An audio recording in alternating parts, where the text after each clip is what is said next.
कहानी के शुरुआत में हम निक नाम के एक आदमी को देखते हैं जो अचानक डर के मारे चौंक कर जाग जाता है। जैसे ही वह नीचे देखता है उसके मुंह से एक चीख निकल जाती है। उसके असली पैरों की जगह अब उसके शरीर में मैकेनिकल पैर लगे हुए थे। गुस्से और डर में उसने दरवाजे पर इतनी जोर से लात मारी कि वह टूट कर खुल गया और वह सड़क पर भाग निकला। बाहर खड़े लोगों ने तुरंत उस पर बंदूकें तान दी, लेकिन ठीक उसी पल उसे अपने नए पैरों में एक अजीब और जबरदस्त शक्ति महसूस हुई। एक ही पल में उसने सैकड़ों मीटर की दूरी तय कर ली। उसकी रफ्तार इतनी अविश्वसनीय थी कि गोलियां भी उसे पकड़ नहीं पा रही थीं। उसका नाम निक था। कुछ दिन पहले तक वह Massachusetts institute of technology (MIT) का छात्र था। वह पढ़ाई में टॉपर और एक एक्सपर्ट हैकर था। एस्ट्रोनॉमी से लेकर जियोग्राफी तक शायद ही ऐसी कोई चीज थी जिसे वह नहीं जानता था। लेकिन बचपन से ही उसे पैरों की बीमारी थी, जिसकी वजह से उसे बैसाखियों के सहारे चलना पड़ता था। उस दिन वह अपनी गर्लफ्रेंड हैली और अपने दोस्त जोनाह के साथ रोड ट्रिप पर था। वे हैली का सामान शिफ्ट करने में उसकी मदद कर रहे थे। अचानक शाम को उसे एक रहस्यमयी हैकर का मैसेज मिला। वे लंबे समय से ऑनलाइन एक दूसरे से टकरा रहे थे, लेकिन इस बार हैकर ने सीधे हैली का लैपटॉप हैक कर लिया था और उसकी हर हरकत पर नजर रख रहा था। उसने तुरंत हैकर की लोकेशन ट्रेस करना शुरू कर दिया। जोनाह ने सुझाव दिया कि उन्हें उस हैकर को ढूंढना चाहिए और उसे हमेशा के लिए सबक सिखाना चाहिए, लेकिन निक का मूड पहले से ही खराब था। गहराई में उसे महसूस हो रहा था कि हैली उसकी हालत की वजह से उसे छोड़ना चाहती है और यह ट्रिप ब्रेकअप का सिर्फ एक बहाना था। गुस्से में उसने मन बना लिया कि वह चाहे कुछ भी हो जाए हैकर को ढूंढ कर रहेगा। रास्ते में हैकर ट्रैफिक कैमरों से ली गई उनकी कार की तस्वीरें भेजकर उन्हें उकसाता रहा। आखिरकार GPS लोकेशन उन्हें बीच जंगल में एक सुनसान केबिन तक ले गई। निक और जोनाह अंदर गए और हर चीज रिकॉर्ड करते हुए जगह की तलाशी लेने लगे। अचानक बाहर से हैली की चीख सुनाई दी। जैसे ही वह बाहर भागा उसने उसे हवा में ऊपर उठते देखा। अगले ही पल एक अंधा कर देने वाली सफेद रोशनी सीधे उसके चेहरे पर चमकी और वह बेहोश हो गया। किसी को नहीं पता था कि उसके बाद कितना समय बीत गया। जब उसने आखिरकार अपनी आंखें खोली तो वह एक व्हील चेयर पर बैठा था और उसका पूरा शरीर पूरी तरह सुन्न था। हैजमेट सूट पहने एक आदमी उसके सामने बैठा था। उसका नाम हॉलिस था। उसने निक को बताया कि वह उसकी याददाश्त वापस लाने में मदद करेगा।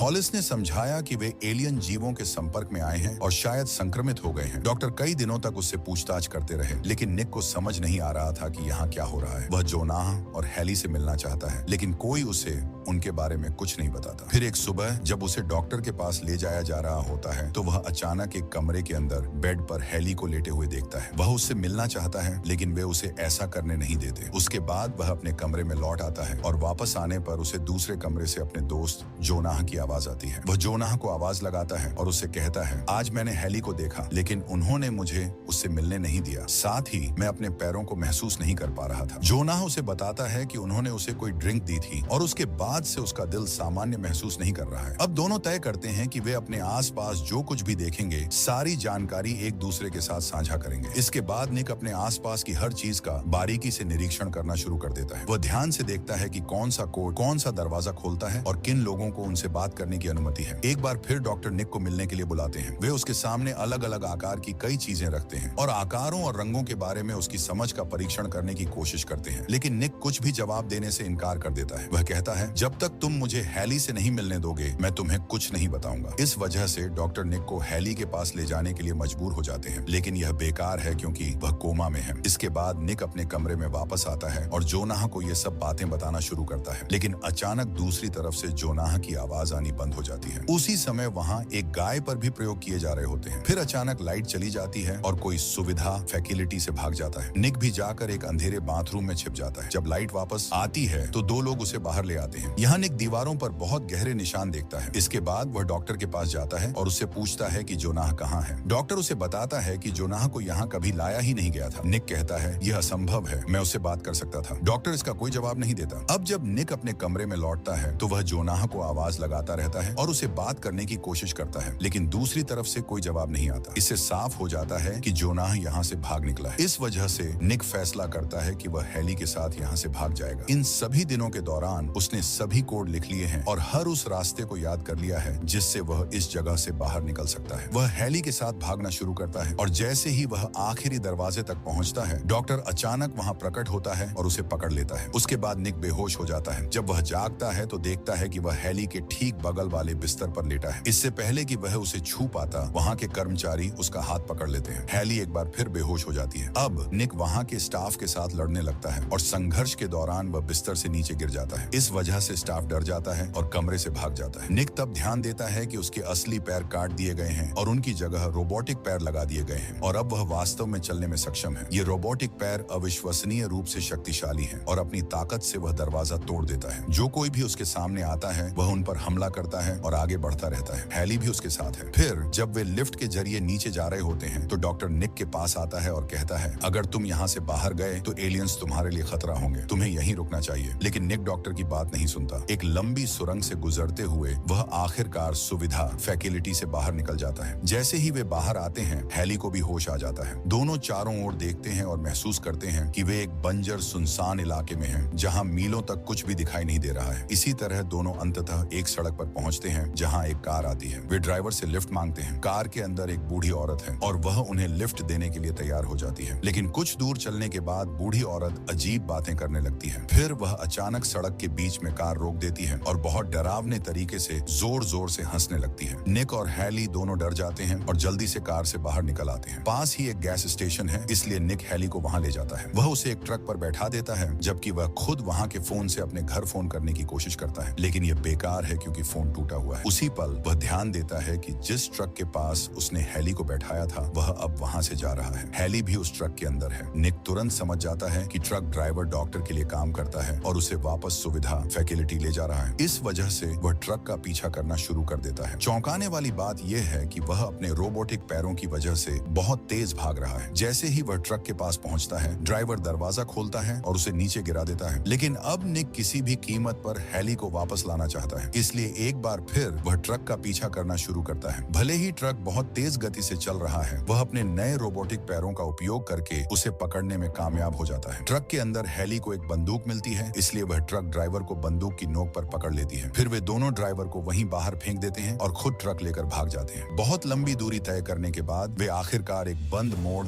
डेड एंड पर पहुंचते हैं जहां सड़क पूरी तरह खत्म हो जाती है। इस वजह से वे वापस मुड़ने के लिए मजबूर हो जाते हैं। लेकिन तब निक को एहसास होता है कि वे एक बार फिर उसी सड़क पर लौट रहे हैं। उसी पल उन्हें पास में एक विजिटर सेंटर दिखाई देता है। जब वे विजिटर सेंटर में दाखिल होते हैं तो उन्हें वहां का एक नक्शा मिलता है। नक्शे से उन्हें पता चलता है कि पूरे इलाके में सिर्फ एक ही सड़क है। निक को कुछ समझ नहीं आता और इस बीच हैली की हालत खराब होती जा रही है, इसीलिए दोनों रात वहीं रुकने का फैसला करते हैं। उस रात जब वे उस जगह के अंदर होते हैं डॉक्टर के आदमी अचानक वहां पहुंच जाते हैं। निक और हैली उनसे छिपने लगते हैं। छिपते समय वे अचानक देखते हैं कि उनका दोस्त जोनाह भी वहां है। वही जोनाह जो पहले फैसिलिटी से भाग गया था। जोनाह के हाथ पूरी तरह बदल चुके हैं। दूसरे शब्दों में उसे निक के रोबोटिक पैरों की तरह ही रोबोटिक हाथ दिए गए हैं। इसीलिए जब जोनाह पहले फैसिलिटी से भागा था तो दीवारों पर बहुत गहरे निशान पड़े थे। निक यह भी गौर करता है कि जो नंबर उसके अपने हाथ पर लिखा है वही हैली की गर्दन पर भी लिखा है। जोनाह कहता है, अगर तुम इस नंबर को जोड़ो तो कुल 51 बनता है। इसका मतलब है कि हम एरिया 51 में हैं, जहां वैज्ञानिक नए प्रयोग करते हैं और वे हम पर भी प्रयोग कर रहे हैं। इसीलिए तुम्हारे पैर और मेरे हाथ बदल दिए गए। उनके लिए हम प्रयोगशाला के अंदर चूहों की तरह टेस्ट सब्जेक्ट से ज्यादा कुछ नहीं है। अब डॉक्टर के आदमियों के वहां से चले जाने के बाद अगली सुबह वे इस जगह से बचने के लिए एक बार फिर ट्रक में आगे बढ़ते हैं। कुछ दूरी तय करने के बाद उन्हें आगे एक चेक पॉइंट दिखाई देता है। हालांकि वे ट्रक को उसके पार ले जाने की कोशिश करते हैं, लेकिन सेना उनके ट्रक को एक विशाल पिलर सिस्टम का उपयोग करके फंसा लेती है, जिसे केवल ऑपरेटिंग सिस्टम के माध्यम से हटाया जा सकता है। अब जोनाह ट्रक से बाहर निकलता है और उस कमरे तक पहुंचता है जहां लैपटॉप रखा है। लेकिन इससे पहले कि वह पिलर हटा पाता, एक गोली उसके चश्मे पर लगती है, जिससे उसकी नजर धुंधली हो जाती है। इसका मतलब है कि अब वह न तो कोड डाल सकता है और न ही सिस्टम को हैक कर सकता है। इस वजह से वह वापस बाहर आने के लिए मजबूर हो जाता है। फिर अपने रोबोटिक हाथों की जबरदस्त ताकत का उपयोग करते हुए वह पिलर को तोड़ डालता है। इसके बाद निक और हैली वहां से भागने में सफल हो जाते हैं, लेकिन जोनाह पीछे रह जाता है। उसे पहले ही कई गोलियां लग चुकी हैं। जोनाह का बलिदान देखकर निक और हैली दोनों की आंखों में आंसू आ जाते हैं। अब वे लगातार आगे बढ़ते रहते हैं और अंततः उनके सामने एक विशाल पुल आता है, लेकिन पुल के ठीक बीच में डॉक्टर खड़ा है। इससे पहले कि उनका ट्रक उस तक पहुंच पाता, डॉक्टर के आदमी सड़क पर कुछ फेंक देते हैं, जिससे ट्रक के टायर पंक्चर हो जाते हैं और ट्रक पलट जाता है। अब चूंकि हैली बुरी तरह घायल हो गई है, वह बेहोश हो जाती है। उसी पल एक हेलीकॉप्टर वहां पहुंचता है और हैली को अपने साथ ले जाता है। निक भी गंभीर रूप से घायल है, लेकिन अपनी पूरी ताकत के साथ वह एक बार फिर खड़ा हो जाता है। तभी उसका ध्यान डॉक्टर के टैग नाम पर जाता है, जिस पर डेमन